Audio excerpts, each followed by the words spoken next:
so hey guys आज कार्तिकको 13 गते चाहिँ हैन अस्ति पानी आयो अनि हिजो चाहिँ हल्का हल्का घाम लागेको थियो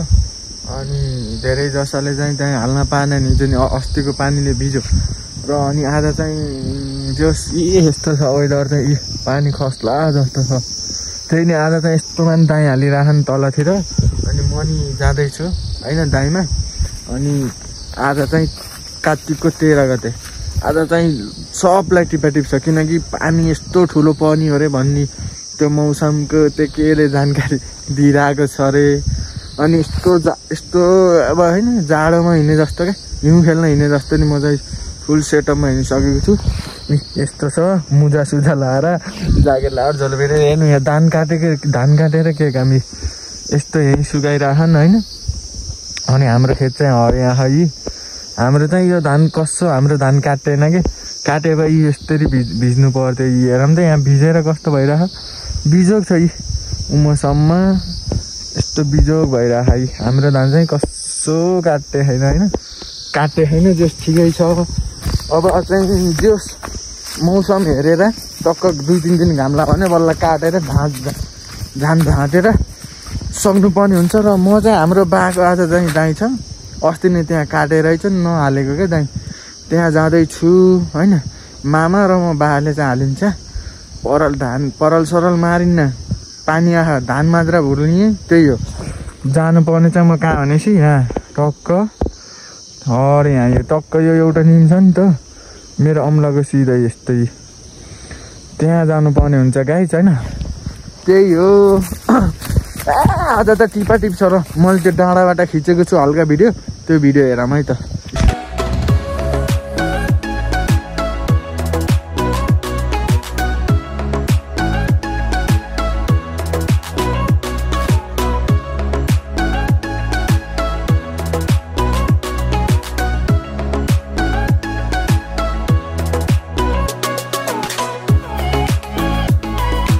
सो गाइज भिडियो हेर्नु भयो होला त्यो मैले त्यो खिचेको देख्नु भयो नि कस्तो छ होइन कस्तो छ टक्कै त्यस्तो टिपाटिप छ क्या त्यो दाइ हाल्नको लागि चाहिँ आज चाहिँ आँखेमा नि टिपाटिप छ अनि पनि राततिर नि यताको भेग त काटे छैन नि के गाई छ यो भेग चाहिँ काटे छैनन् किनकि यो भेग चाहिँ पुरा गुडुरा के गुडुरा धान भन्ने यो चाहिँ ढिलो पाक्ने धान हो क्या यो लगभग कार्तिकको नि यो लास्टमा पाक्ने धान हो क्या यो 30-31मा यो धान काट्ने धान हो क्या यो चाहिँ अनि यताको यो सेतो धान चाहिँ छिटै पाक्छ कि त्यही भएर यता टिपाटिप भयो हाम्रो गाउँतिर अनि यता आँखेतिर लास्टै टिपाटिप भयो गाइस होइन त्यही हो र फुल चाहिँ बगाल छ त यहाँ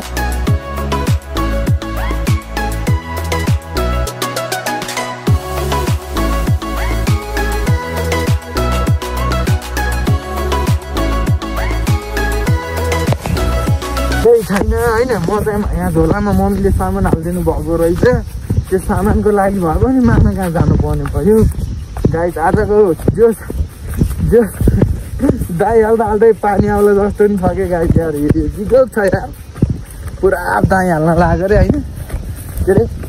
दाइ हालेर त्यो निम ठडाउनु लाग्यो अरे लारै हिउँ परेको थियो कस्तो मजा हुन्थ्यो होला गाइस है एकचोटि सोध्नु न पागल हुन्थ्यो होला त हाम्रो बा त माया भाउ हुन्थ्यो होला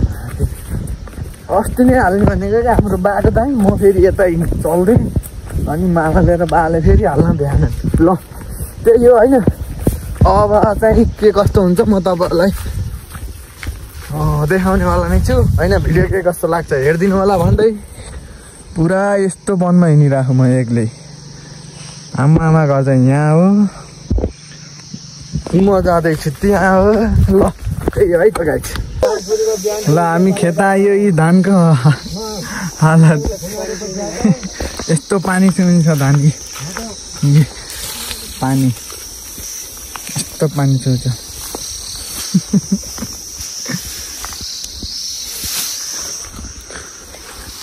हाम्रो बा यहाँ यत्रो सादा यो पुरा यति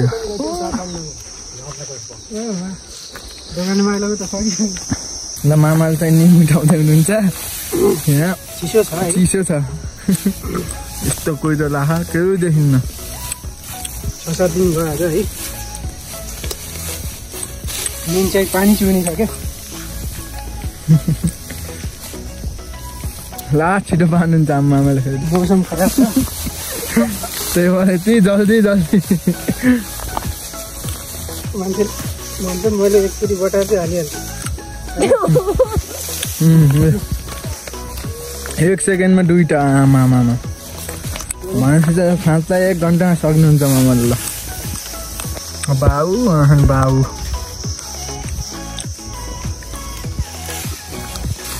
ल त्यतिखेरैमा 3टा ल अब मामाको काम चाहिँ यस्तै फास्ट भइरहेको छ भ्यू यस्तो छ ढिल छ यता माइदिनी हुनुहुन्छ यस्तो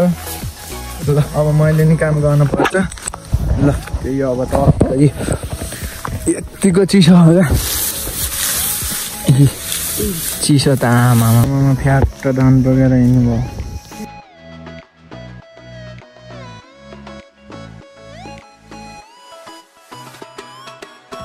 पल्ट फेरि यो पानी 3टा नि यस्तो गरौँ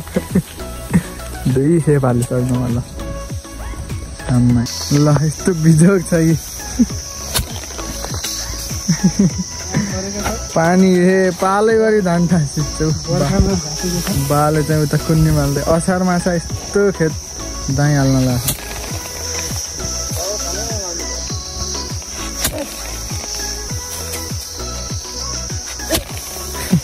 प्लास्टिक गरेर हान्न भए भाइरल भइदियो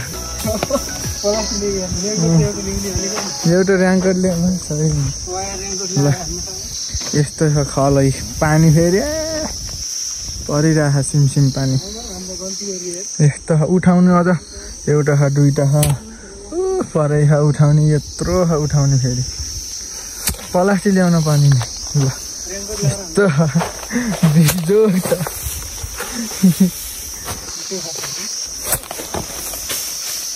उता चाहिँ कुन दिन परालको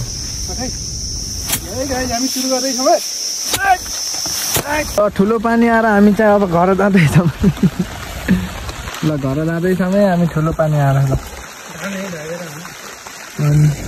धान ढाकेर पारले ढाकेर अब धेरै थिएन एउटा 2टा अब उठाउने एउटा फोटा र 3टा फोटा मात्रै फेकेर अब घर जान पर्ने भयो उठाएर यस्तो बिजोग भयो नि के गरे त यो ल मामाको सेट उहाँ क्षेत्रमा बिउ नपुगेर अब बिउ ल्याउन हिँड्नु भएको मामाको यस्तो सेटअपमा हामी चाहिँ अब धान ल्याउन जाँदैछौँ बा गइसके के कस्तो भयो उहाँ बिजोग बना ल यस्तो भयो रहेछ धान अघि छोडेर गइयो एक थैलो मामा यस्तो ल धान बोक्दा पानी चुहेको हेरौँ ल पानी चुहेको धान